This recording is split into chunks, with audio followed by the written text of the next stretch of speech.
The following is from a newspaper published in Greenville, South Carolina, okay, October 2nd, 1918.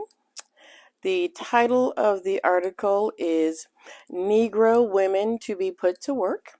City ordinance soon to be passed requiring them to be employed. Many complaints.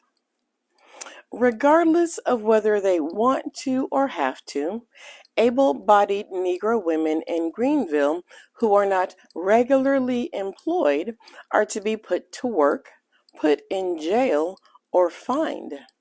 At its special meeting yesterday afternoon, City Council discussed the situation with regard to this class of loafers at some length, as it seemed that all members of the council were agreed that steps should be taken to compel them to engage in some useful occupation.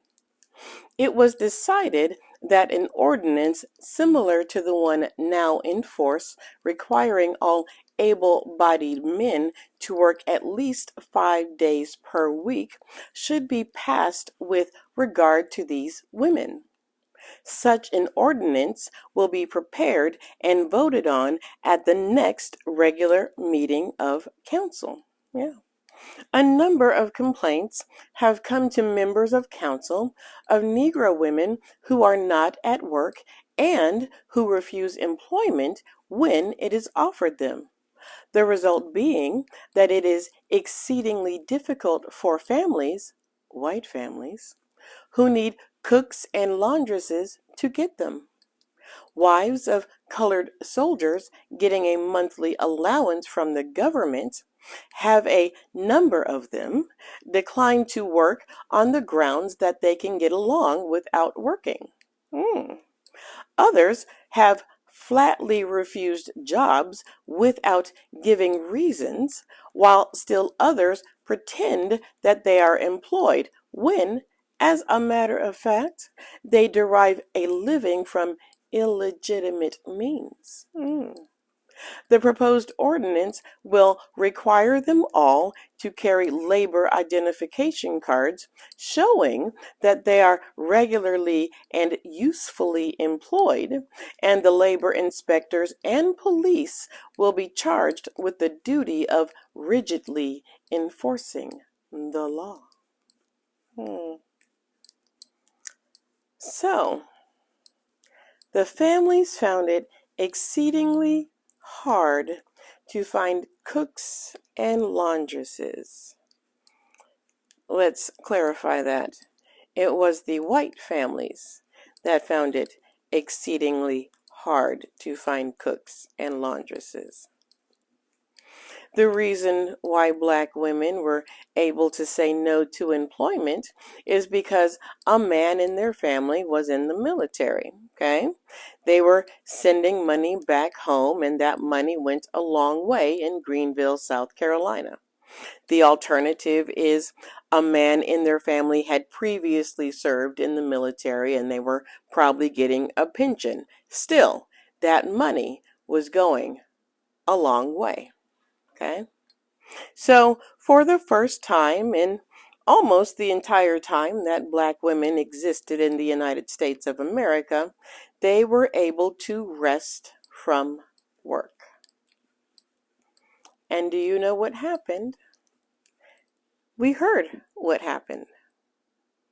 White women, unless white men were cooking and washing clothes, white women complained because they were the ones left to do the housework.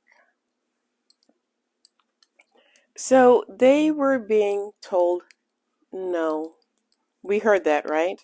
There were a number of complaints that Negro women who were not at work refused employment when it was offered to them. That was almost the very first sentence. When offered work, black women said no. They flatly refused employment. A white woman was told no. And back in those days, black people did not tell white people no. I'm sure envy was another component too, right? Because not only did they say no, they said, we don't need your money. We don't need your money. We're getting along just fine. Thank you. We do not need to debase ourselves. We do not need to put up with your abuse. We do not need to put up with your disrespect. We do not need to deal with the day in and day out overwhelming oppressive racism to feed, clothe, and house our children by working for you.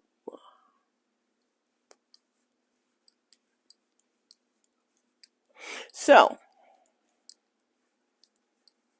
because black women said, no, we can get by on what the government is sending our families because our men served the country that is abusing them and treating them like second, no, third, no, fourth class citizens.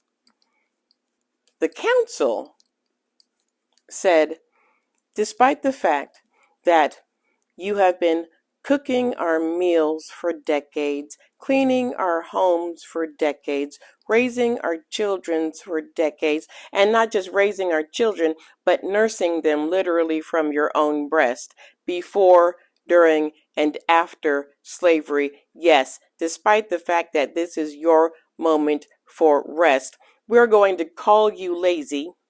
We're going to call you loafers, and then we're going to pass an ordinance telling you that you have to work 5 days a week, whether you need to or not. And if you don't, you are going to be fined or you're going to be put in jail. And this is what we're going to do to ensure that this happens. We are going to go back into the recesses of time and we're going to pull out the gem from the black codes, the crowning achievement from the black codes called the vagrancy law, and we're going to say that you have to carry identification proving that you are working. After all, it works for your men. Because ultimately what it came down to, let's be real, you and I. Let's be honest with each other, you and I. Because black women told white women no.